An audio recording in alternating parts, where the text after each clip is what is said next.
সম্মানিত দর্শক, আসসালামু আলাইকুম। বিশ্বজগৎ সৃষ্টির পূর্বে মহান আল্লাহ তাআলা কোথায় ছিলেন? আল্লাহ সর্বপ্রথম কি সৃষ্টি করেছেন?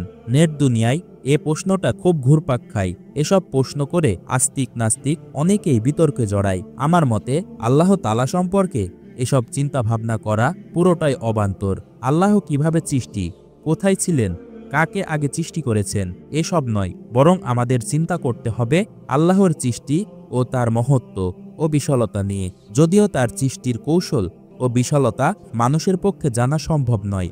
অনেকে এসব নিয়ে আলোচনা করার সময় বিভিন্ন হাদিসের উদাহরণ টানে। তাদের মনে রাখা উচিত, রাসূল সাল্লাল্লাহু আলাইহি ওয়াসাল্লাম আমাদের মতোই একজন মানুষ ছিলেন। তার পক্ষেও আল্লাহ সম্পর্কে আমাদের চাইতে বেশি জানাটা অসম্ভব ছিল, যতটুকু না আল্লাহ তাআলা তাকে জানিয়েছেন। মানুষের কল্যাণের জন্য আল্লাহ তাআলা রাসূল সাল্লাল্লাহু আলাইহি ওয়াসাল্লামকে মনোনীত করেছেন। তাই আলেমদের উচিত এসব বিষয়ে বিতর্কে না যাওয়া, এসব বিষয়ে তর্কে রাসূল সাল্লাল্লাহু আলাইহি ওয়াসাল্লামকে না আনা, কারণ তার হাদিসের ভুল ব্যাখ্যাও অন্যায় ও পাপ। বিভিন্ন ঘটনার পরিপ্রেক্ষিতে তিনি বিভিন্ন উপদেশ ও মন্তব্য দিয়েছেন। নিজে না জানলে ওহীর জন্য অপেক্ষা করেছেন। যতটুকু আমরা পবিত্র কোরআনের মাধ্যমে জানতে পেরেছি সেটুকু চূড়ান্ত সত্য।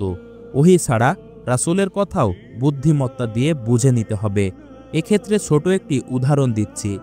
একবার একদল লোক এসে রাসূল সাল্লাল্লাহু আলাইহি ওয়াসাল্লামকে জানালেন, হে রাসূল সাল্লাল্লাহু আলাইহি ওয়াসাল্লাম, পঙ্গপাল ও পোকামাকড়ের আক্রমণে আমাদের ফসল নষ্ট হয়ে যাচ্ছে, আমরা এখন কি করব?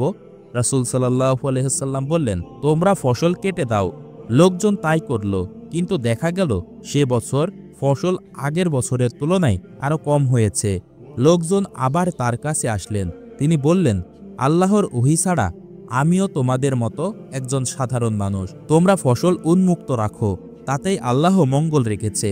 আশা করি সবাই ব্যাপারটা বুঝতে পারছেন। এখন প্রশ্ন হচ্ছে, আল্লাহ তাআলা এই বিশ্বজগৎ সৃষ্টির পূর্বে কোথায় ছিলেন, আর বিশ্বজগতের কোন অংশটাই বা আগে সৃষ্টি করেছেন? সৃষ্টির শুরুতে আল্লাহর আরশ যদি পানির উপর হয়ে থাকে, তাহলে স্বাভাবিকভাবেই ধরে নেওয়া যায় আল্লাহ পানি আগে সৃষ্টি করেছেন। পানি তো আর এমনি এমনি হয় না, পানির রয়েছে অনেক মৌলিক উপাদান। তাই বলা চলে, পানি সৃষ্টির আগে আল্লাহ পানির সেসব মৌলিক উপাদান সৃষ্টি করেছেন। আবার বলা যায়, পানি তো এমনি এমনি থাকে না, পানি রাখার জন্য পাত্র বা নদীনালা, পুকুর, সমুদ্রের প্রয়োজন হয়। তাহলে আল্লাহ আগে পানি রাখার জন্য পাত্র বা নদীনালা, পুকুর, সমুদ্রের সৃষ্টি করেছেন। আবার বলতে পারেন, নদীনালা, পুকুর, সমুদ্রের সৃষ্টির আগে আল্লাহ তাআলা এসব সৃষ্টির উপাদান সৃষ্টি করেছেন।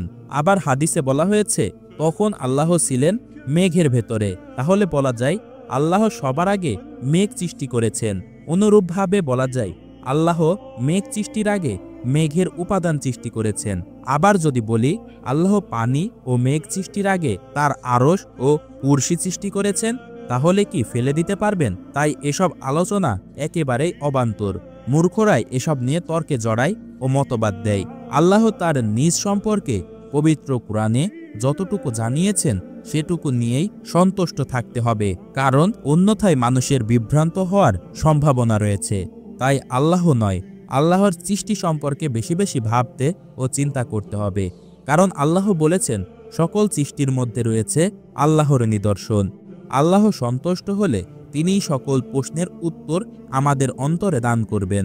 অবশেষে বলা যায়, অবশেষে আল্লাহ, তিনি ব্যতীত কোনো উপাস্য নেই ও নিত্য নতুন ধারক বাহক। তন্দ্রা ও নিদ্রা তাকে স্পর্শ করে না। নভমণ্ডল ও ভূমণ্ডলে যা কিছু রয়েছে সবই তার। কে আছে এমন যে তার অনুমতি ব্যতীত তার নিকট সুপারিশ করতে পারে? তার আসন আসমান ও জমিনব্যাপী হয়ে আছে এবং এত কিছু সংরক্ষণে তাকে বিব্রত হতে হয় না। সম্মানিত দর্শক, এই ছিল আমাদের আজকের ভিডিও। নতুন নতুন ভিডিওগুলি পেতে আমাদের চ্যানেলটি সাবস্ক্রাইব করে আমাদের সাথেই থাকুন। ধন্যবাদ।